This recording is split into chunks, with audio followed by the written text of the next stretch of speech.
We're out here on one of my old junk tractors, and I do have another starter available here if I can't figure that other one out. So we'll go back in and look at the other one.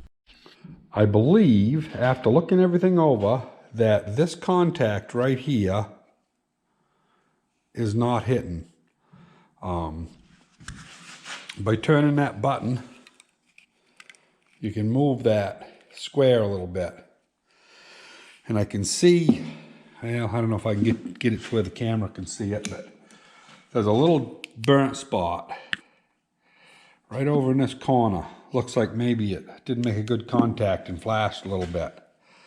So I'm going to undo this nut, see if I can get this stud out by everything else, because that's all riveted together. I wasn't going to try to unrivet it, but I've got some of this phenolic type stuff that's non-conductive in the other room, and I'm going to just put a little spacer underneath that to try to get this one contact up further.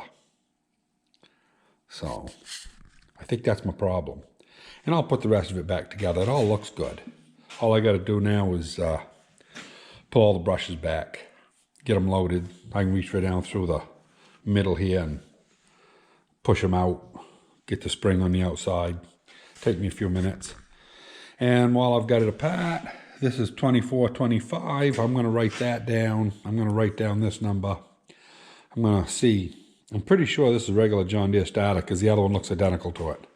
But I have never rebuilt a John Deere starter. I never had to. I didn't realize they had 6 brushes in them instead of 4. I've always worked on farm stuff. So, you know, learn something new every day. I've done a lot of stuff on John Deere's. Never had a starter apart. You know, why work on it if it ain't broke, you know? But anyway, this one here, I think the main switch is the problem. I'm going to rejuvenate her. So I'm not going to be able to get this apart, of course, unless you unrivet this inside piece. So what I'm going to do, I've just tapped it in a little bit, and I'm going to put this little shim right in behind it. Just like so. And then I'm going to tighten it right back up just like it was from the factory. I may make another fiber washer though. That one ain't much. So I'll be back. I'm going to get a better washer. So that is a much better, more substantial insulator. Just a piece of nylon. And anyway, with that gasket pushing it out about 30 thousandths, I think we're going to have it fixed. We will see. I just went and buffed off a piece here. I am going to check continuity between here and there to make sure that my insulation is still intact. And still an open circuit. Good. So we should be golden. So I'm always changing my mind. I was going to take the back off, but then I got to undo all the wires. So you can see the brush going up and down with my finger. All you do is reach in with that spring and set it beside of the brush. And that'll hold it right up. And you just go around and just load them all like that. And then we can drop that armature right down in. Oop, I missed that one. Come on. Why won't that one go over? There we go. Sometimes they don't cooperate as good as you want them to, but. So I just wanted to explain what happened on that last piece of video. You know, sometimes you just get working on these and you're working as if you're talking to somebody sitting beside you and you forget all about the camera. I should have backed the camera out so you could have seen what I was doing, but it is what it is. I'll finish bolting her out. Now it's time to drop these back down. Push them down a little bit. The camera's right in the way, of course. Just get the spring up on top of the brush. We got to do that 6 times.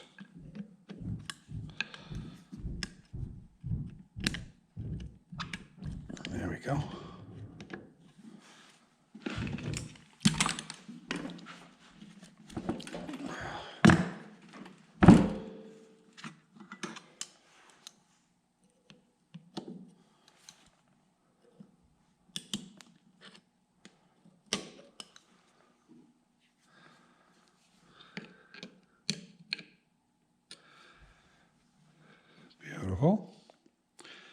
always want to make sure these wires aren't pushed anywhere where they'll hit either.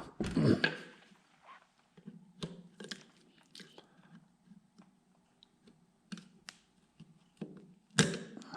we go. Now, let's see, that one's done, this one's not. And this one's not. There we go.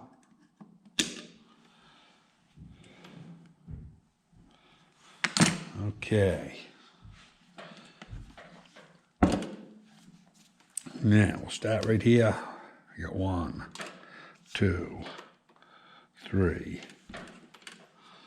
This here's number 4, number 5, number 6. They're all down. So we'll go put this thing on. Okay, I have not tried it yet. Let's see what happens. This is the yeah, it's gonna engage. So good.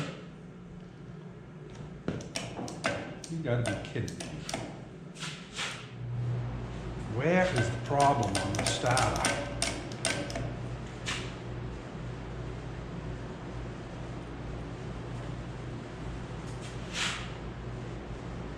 Did something happen to the battery? Oh man, we're bolted right to the front. I don't know. I'm gonna get my test light out and do some more figuring. Well, I found 2 things wrong with the starter. Number 1, you can see this copper bonded right here. There's some right here. Don't know why it did it. This one here is open. But I'm going to make a tool. I'm not going to try it with my jackknife because it's not sharp enough. But I'm going to scrape this down. Get that out of the way. And get it so that I don't have continuity between all of them. Because right now they all show continuity right from one to the next. The other problem I have, I cannot make continuity between here and this inside lug. I cannot do it. So apparently this has got bent enough that it don't want to work anymore. Anyway, I've shined it all up, it don't want to work. So I'm going to order one of those and I'm going to take care of this myself. And I think when I get them 2 problems solved, I think it'll run. I didn't show it, but I went over on the lathe, turned this down, cleaned out what little bit of fuzz was left in between. I didn't actually dig it down much because it's good to leave the mica in here, and it keeps that copper from building up in between. So all I did was just scratch it enough to get the dragged stuff off from my cutter, because you know how copper cuts, it's kind of draggy. I'm going to go ahead and pull these brushes out, assemble everything. And John over at Cornish Auto has just, I don't even know what I did with it, but I have a new starter button. So the starter button that goes out here, that thing, I have looked at it, frigged with it. I don't even know what I did with it. Probably threw it away. No, it's right here. I've got to drink a coffee. So this right here is the problem. I had Carol down here. We had this on here. And I shined everything up, you know. And we had everything all together here. And with the ohm meter between the outside and the inside, you cannot make a contact. So this right here is where my problem is. I don't know what happened to it. I even took it apart and shined everything up and put it back together. It still don't work. So there's something there amiss on this piece. We're getting a new one anyway. Tomorrow morning, John's going to have one in. So, yeah. I'm going to assemble off camera. And for the observant folks out there, some of you might have noticed the engine in the background. 10 horse bang. I don't have to really clean it, but I got to get it oiled up enough and clean enough that we can run it. Ryan wants 3 easy lessons. He's buying it off me. I haven't ran it in 4 or 5, 6 years, and it's kind of foolish to have all this stuff around, not use it. And he would run it every year, you know, at his show. Well, my next project, as you can see, the fork here that engages the starter drive is extremely worn. So I'm going to go make 2 of these and drill these out, rivet them in. And yeah, should help it out a little bit. So this pin that I just took out of that yoke is 437.5, which is 7/16. It only has to be basically, what, 280, 290. I'll probably make it 300 thousandths long, just because it's an easy number. And 189.5. Yeah, so this is 3/16. I'm going to make that probably 1/4 of an inch long. I'm going to make it out of a 7/16 grade 5 bolt. That's pretty tough material. And yeah, we'll make 2 of them.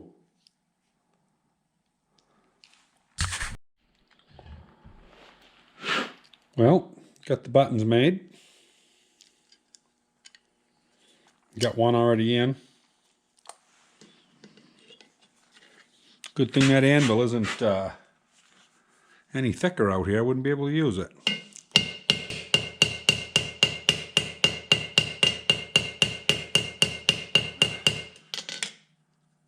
Oh, still loose. They do tighten up eventually.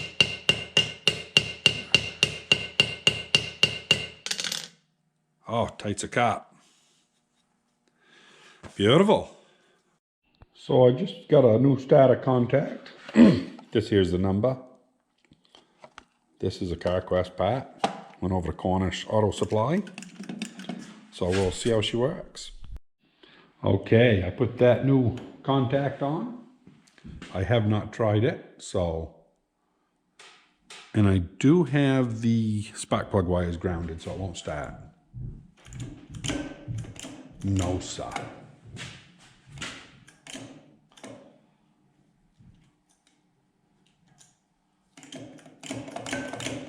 There's more wrong here than what I think there is. As you can see, this is a different starter. I did have to take it apart. A little bit of rust there, but it was seized up. It was seized on the pivot. The plunger up here on the switch was seized. This here was all seized up on the shaft.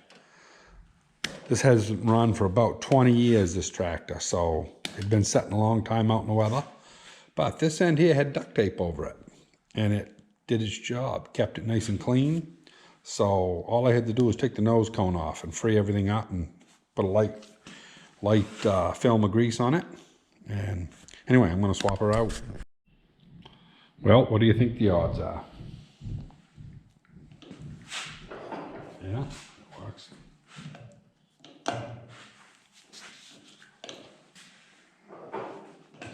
Yep. Just want to make sure it engages. Seems to be doing everything. Here goes nothing.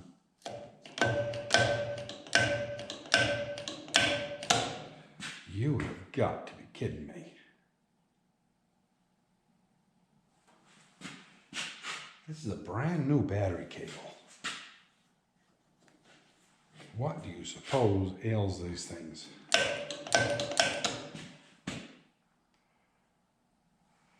Do you suppose this cover isn't grounded?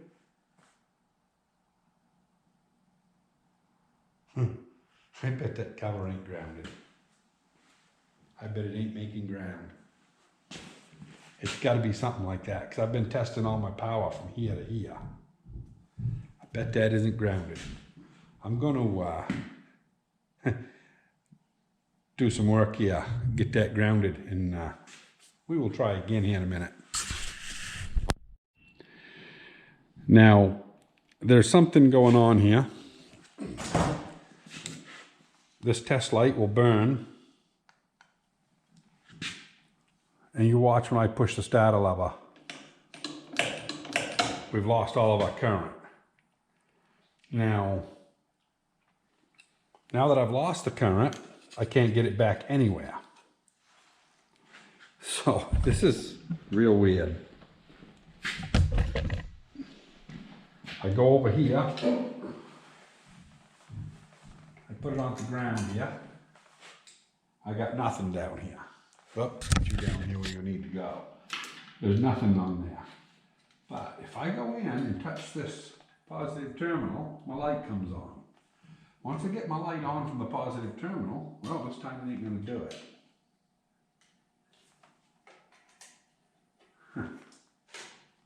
Yeah, now it's on. But I don't know why. This thing is perfectly clean.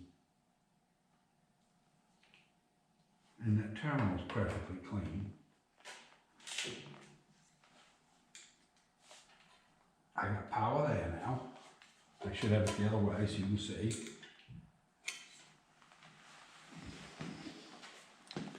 Now we'll go back over here again.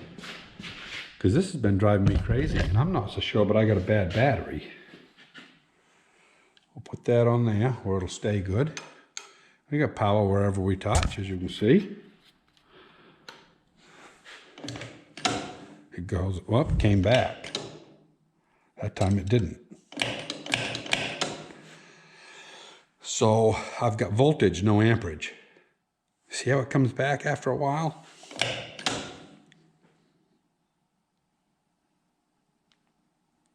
Tell me what that is. Is that a bad battery? Have I been chasing all this shit for a bad battery that failed on me? I don't know. I think I'm gonna go on over and have it tested. I'll tell you, I'm not a real brilliant person, but I'm usually sharp enough that I can make a starter run. And neither one of them will run on this machine, and I'm beginning to believe it's that battery, and that's a brand new diehard battery. Christ, it's a good one. But I'm wondering if there isn't something in there that failed. So this is that ground cable that I just took off. It looks fine, it really does. But you can see it shiny in there. I don't know. I thought it was a good cable. So I just replaced it with a brand new one. And let's see what happens. Look at that. So it was that ground cable was giving me the trouble. So I guess now the deal is whether or not it'll run. So what the heck, let's hook up the flat spark plugs. If she takes off and goes, it won't run long because the fuel right now is off. And if it takes off, we'll just, it does have water in it, so I'm not too concerned. But we'll see what happens. I can't believe it's been that ground strap all this time. Crazy, I'll tell you. So, let's try it.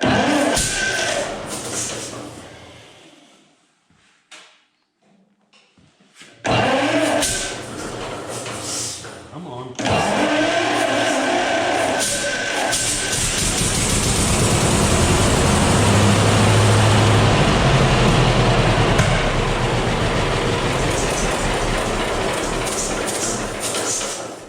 Didn't have the throttle hooked up. That was kind of exciting. But try that one more time. Might not have fuel enough.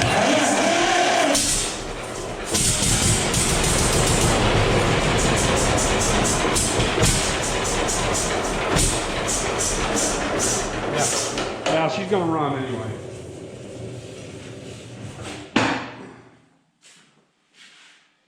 So, we know where the problem lies. It was that ground strap. Anyway, they take off and run pretty good when they're full throttle. But, yeah. We're in good shape. We'll put her outside and let her run. Well, we got her outside. Let's put the fuel to it and see what really happens.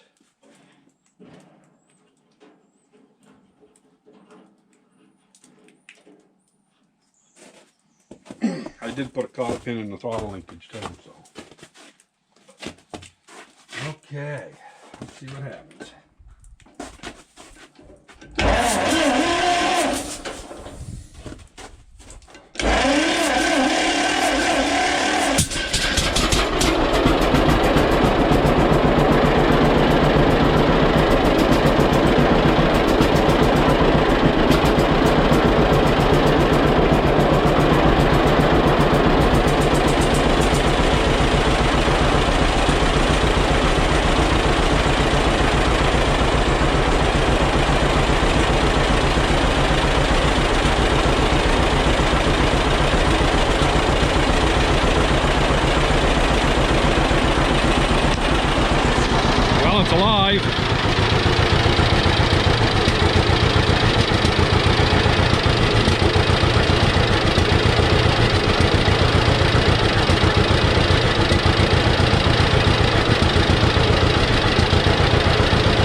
hard work to adjust that unless it's on a load.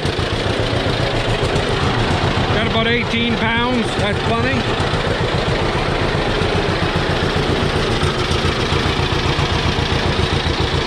Carol's out walking the dogs.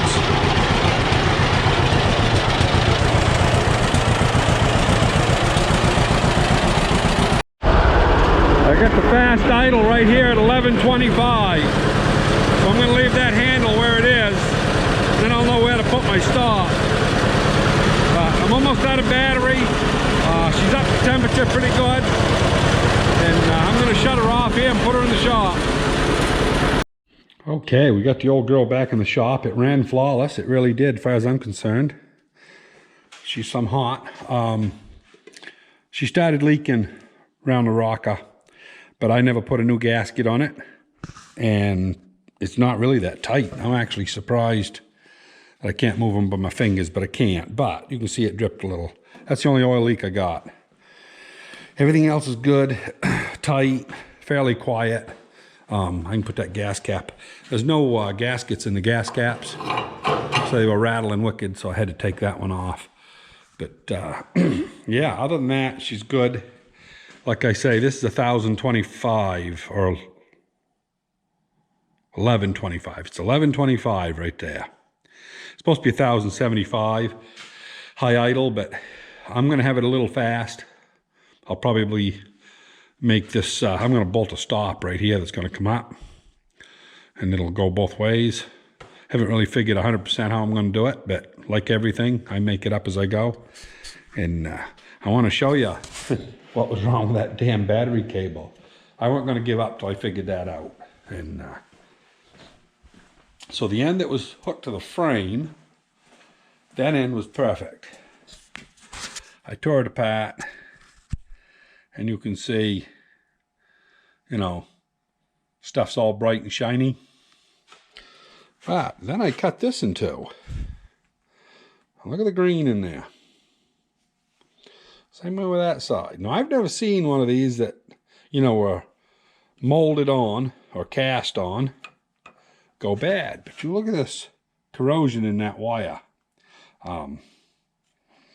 That's why we weren't getting any juice. It was that end right there. So, anyway, only 3 days worth of work to figure that one out. Good mechanic would have figured it out probably a lot faster, but I've never seen that, so I really didn't think it was that cable. Anyway, got a brand new cable down there, so yeah, I'm real happy. Like I say, she sat right there at 18 pounds, 18, 19 pounds the whole time. And yeah, I ran till I shut the fuel off, and she done good. Well, everybody, it's been a hard-fought battle. This thing finally, I guess, is pretty much done. I'm going to put the dash on it here in a couple days. We got a temperature gauge there. It's going to go into it. Probably we'll put a T and put the regular oil pressure gauge up here also. And I've got to put a throttle stop right here. A few little tidbits, but the main engine, I guess I've finally got it beat. I hope so. That daggone thing, it has been a hard-fought battle. All of you that have been following along, appreciate it. Yeah, once we get it painted up, I'm going to do that next summer. So anyway, that's going to be it for this video. Hope everybody out there is keeping safe and taking care of everything. And yeah, don't hesitate to hit the like button and subscribe, and we will see you on the next one. The next project tomorrow is we're going to take and do some cleaning on that old girl. We'll get the propane tank in here and get the hot tube fired up and see if we can't make that cough to life. Like I say, Ryan's coming to get that on Sunday. And yeah, that'll be our next little project, I believe.